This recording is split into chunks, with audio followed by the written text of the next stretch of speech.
welcome back to our show. Once again, my name is Mrs. Augustina Anyanwu. And I am glorynezemma. Welcome back to our sweet home Africa. It's a pleasure once again to have you as our viewer. Alright, so today we have a great topic. Our topic today is reconciliation in Africa. Africa, we have conflicts all over the place. If it is not tribalism, it is religious conflicts. So my friend and I will look into it to see what we can advise in terms of how we can reconcile. Because as much as we talk about progress and prosperity in Africa, unless we have a fertile land in terms of peace, it will be hard for these things to take place in Africa. So my friend and I will give advice on how we can reconcile ourselves in Africa. So my dear friend, this is a great topic.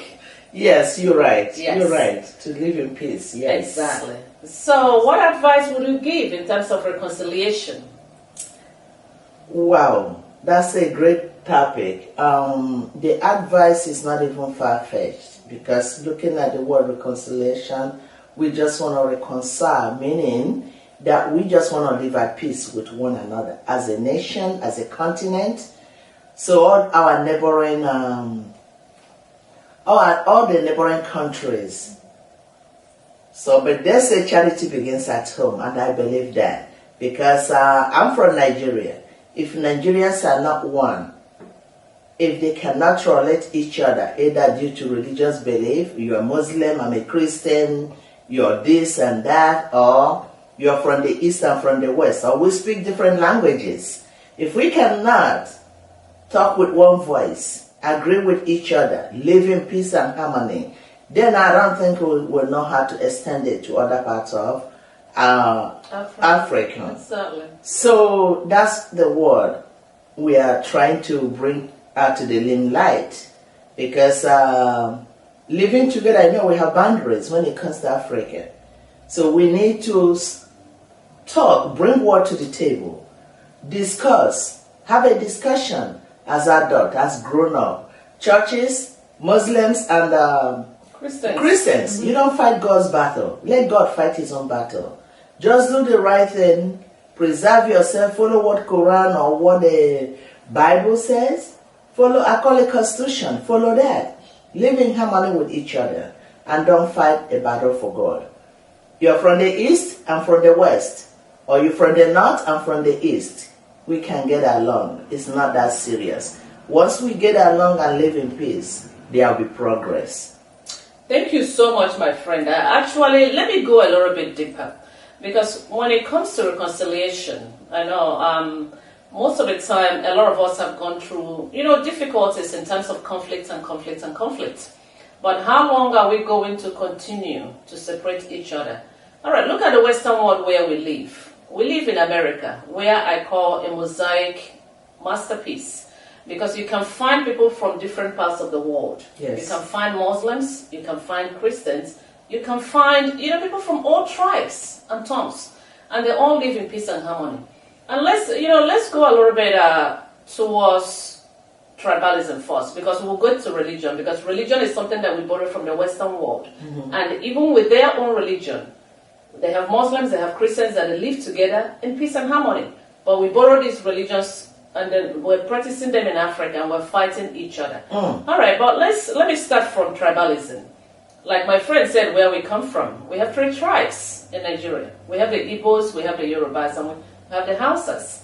And each time you hear, they don't get along in terms of they keep on fighting.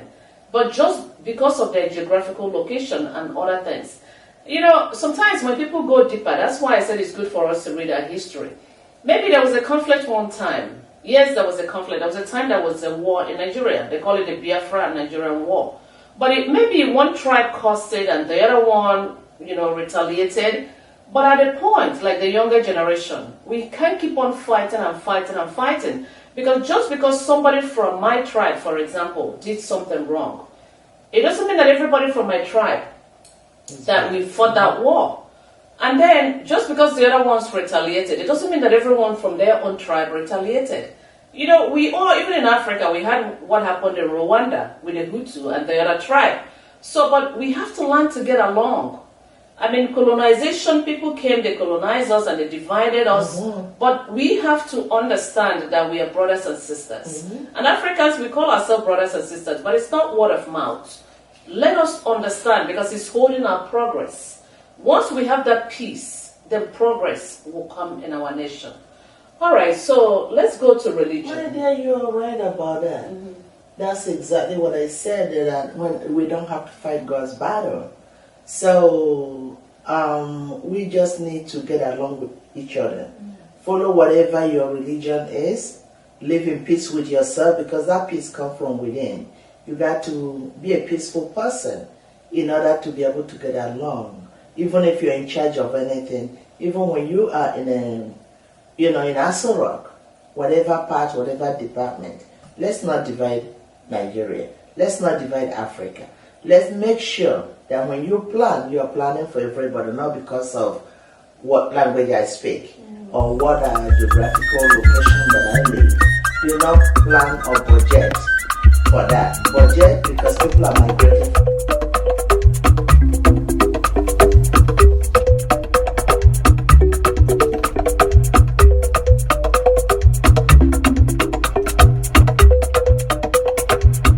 So let's try to reconcile. Whatever is the issue, bring it to the table.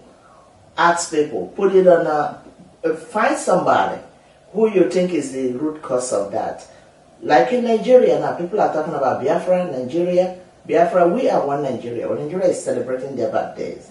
So if there is any confusion in the East, what you don't like, bring it to the table. Let people talk about it instead of shedding people's blood. So the same thing, most part of Africans, they are going through religious conflict and tribalism. So due to wherever they live or due to their location or the language they speak. So I don't know if you have any other thing to tell them. Okay, well, let's still stay on tribalism, because there's something that you pointed out in terms of shedding blood. The unfortunate thing is that most of the time when they start fighting, the blood that are shed are the blood of the poor people. Because these are poor people's children that they, use to go to war. The rich ones will once again flee the country. They are already. Exactly. The whole family, not even only one person. That's true. And they're the ones that really start the problem. But it's the poor people's children that die.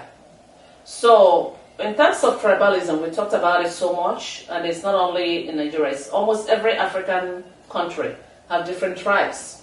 So, we have to learn to live in peace and harmony.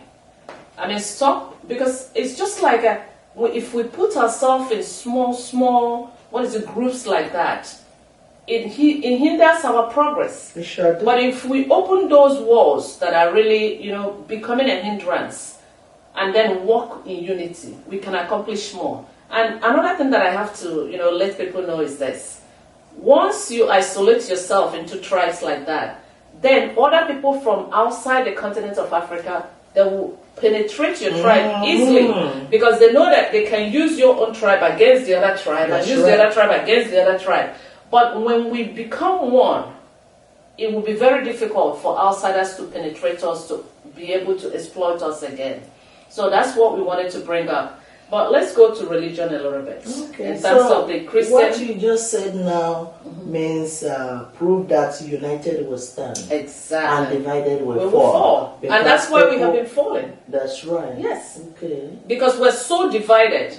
So people can penetrate there's us. outside interference. Exactly. Yeah, during the Nigerian Biafran War, people were supplying Nigerian guns, ammunitions to kill each other. Exactly. So which we should not let happen. That is true. So, let's work, let's be one Nigeria. Exactly. Let's be an African country. Let's be a country that if you have any grievance, there is another way to it, instead of planning a coup, instead of planning how to overthrow somebody. Because for us to get back together after any kind of war, it takes a whole lot out of a nation, and then we'll start back from the beginning. We don't want to do that again. And actually, talking about war, I'm sorry to bring it up again. With war, what I have understood is that even with the coup that have been happening in all parts of Africa, They have not, even if they say they succeeded at that time, within few years, they keep on, it's almost like violence and violence and violence all over Africa. I mean, look at Liberia, look at so many other countries that, they keep on fighting and fighting. How far did they go? Everywhere. So they destroy whatever is built already. So please, let's sit down, negotiate, come out, talk about it. Because once again, I'll say this, the outsiders are laughing at us, that we can't get in Africa, that we can't get it right, that we're very violent with each other. So let's work together. The Muslims and the Christians, I know it's a very long episode, it's a different one that we might even do with Muslims and Christians. Because once again, I say these are borrowed religion. Because many, many years ago, Africa had their own traditional religion. And they lived in peace and harmony then. But now that we acquired foreign religion, I call it foreign because Christianity was not there. But even the people that brought Christianity to Africa, they are peaceful in their own land. That's right. But us that borrowed the religion were fighting. Oh, right. Exactly. So please, let us live in peace and harmony. Understand each other's religion and respect the religion. I don't believe that there's a religion that tells others to kill. Because if somebody is telling you to kill, we don't create. So we cannot kill what God created. Destroy what we can create. Exactly. So read it by yourself. Like most of the time, even in the Bible, people take things and take it out of context. That's why we talked about ignorance. Once we are educated in Africa, we can read the Bible, we can read the Quran, and then find out information by ourselves that will help us to know the good things that we have to do based on what our religion is teaching us. Because I don't believe that destroying is part of any religion. Cannot rebuild a nation. Yes. So that means the church leaders, let's be careful what we teach our followers. We cannot teach them to go war, to destroy things. And all the youths, we have different youth organizations. Some of them are not so radical. They can only see what is not happening, what Nigerian government is not doing, what any other country in the continent of Africa is not doing. Try to embrace what is done. Look around. Ask yourself, what can I do to help? Instead of going to destroy because you're angry. You want to go destroy what is already built. We want nation to be up like every other nation in other continents. Africans cannot be the one to, every time people are going there to learn something, people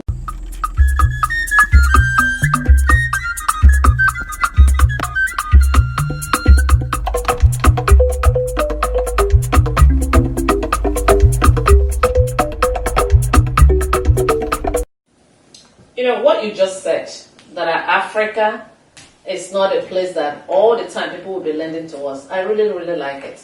Because actually it looks like we're becoming a dumping ground. Yeah, that's what it looks like. And there's something that I say sometimes. I said, the synonym for Africa is not charity. So we have become a charity nation. Go ahead, my friend. Oh yeah, that's the truth, because we always have to wait for somebody to give us something in order for us to wake up and know it's time for Africans to be given. Because once we unite and then we look after each other, what we want to come and order, if we want to order something from other continent, we look around and see if any other African country that is true and have it. Then we try to settle within a little bit and then to make Africa a better place. We just have to be united. We just have to trust each other. We just have to respect each other in every way. So all those things bring progress. If you disrespect me, I disrespect you, we cannot talk with one voice. And we cannot agree to agree. If you bring a topic, I say no, not on my watch. And then I bring you, say not on your watch. Guess who suffers? Because when they say when two elephants fight, the grass suffers. So when you are doing that, being in charge, guess what? The masses are not getting what they're supposed to get. The indigents are suffering. And why the two elephants are busy fighting? Please, let's reconcile. Forgive one another. Forgive each other. Whatever the other country did to hurt your feelings, forgive them. Whatever any of the tribes did to hurt another tribe, forgive. the religious body, the septon. Whatever the Muslim people do that the Christians don't like, let's forgive. Let's embrace each other's religion. Like my friend said, read the Quran if you're a Christian. We got to stop preaching hate because it's hurting the country. It's making us go backwards instead of going forward. We need to forgive. We need to reconcile with each other. You know, there's something that you said that is very important, because actually reconciliation is the key to our progress. Because for the fact that we're not together, that's why, once again, I know I said it before, that's why outsiders are able to penetrate, even with all the mineral resources that we have in Africa, because it just came to my mind now. What they do is like, while we're fighting, it's a distraction. So we keep on fighting and fighting and fighting, and they're going there to get the gold, they're going there to get the diamond. Why, you know, we keep on fighting each other. So what we're doing is that we are doing the service to ourselves by fighting each other. You know, most of the time, like we said, people keep on wondering, you know, how come they penetrate Africa to be able to take their gold and their diamond even at this time? It's because of the wars that are being created everywhere. The tribal wars and everything. Why you, like I said, you're busy fighting your brother and somebody's going under your leg to take the food take what that belongs you to get you. there. That's right. That's exactly what That's is happening. exactly what is happening. Yes. That's exactly what. So and we have to wake find up. out if it's an intentional act to get two of us be fighting and somebody will come and take what belongs to us. Of course, because we're not paying attention. No, because if we are at peace, if you and I, if we're at peace, no one will go through, you know, come in between us. But once we start fighting, and the our attention is distracted. Exactly. So anybody can sneak in to take what belongs to us. Africans, wake up! Yes, exactly. All right, so we heard about the problem that Rwanda had many years ago, and it's so heartwarming when we hear the progress that they have made. Yeah, Rwanda. Yes. Up Rwanda. Exactly. So they have rebuilt their country. They have, you know, become friendly with each other. So I think if African countries, the other ones, can just look at the roadmap of Rwanda, you know, speak to their leaders, people, and know what they did. Exactly, to reconcile, because you can see how they're progressing because they have reconciled. Because without peace, it's hard to have prosperity. That's right. No progress. That's the key. No progress. All right, my dear friend. My dear, I think a word is enough for the wise. We're just begging Muslims, Christians, let's walk in peace. Any other religion we didn't mention, let's walk in peace towards the progress of our nation and the progress of Africa entirely. Because when we don't walk together, don't speak with the same language, you know, for the progress of that particular country, others will come in because we are busy fighting. Exactly. Then others will take what belongs to us. Let's utilize what Africans have. We have enough that will sustain Africa. We don't need to live on hands down. We don't need to go borrow from somebody else. Let's find out what they're doing to have surplus to lend to you. So we are smart, we are wise. We speak with one voice, we will be able to conquer all these hurdles. And our nation will be peaceful. Thank you so much. And even if we don't do it for ourselves, let's do it for the next generation. Amen. Because we want our children to live in peace and harmony. So thank you so much for listening to us again at Our Sweet Home Africa, where we bring some of the challenges that we're facing in Africa, and we give advice on how we can, you know, rebuild our nation. So thank you so much. Watch us again next week. Thank you so very much. Please don't forget to subscribe. Subscribe, subscribe, subscribe. You are the greatest. We love you. We appreciate you. Yes. Just spread the news. Yes. Alright? Give it, forward it to everybody. Please, we trust you and we know you can do it. God bless you.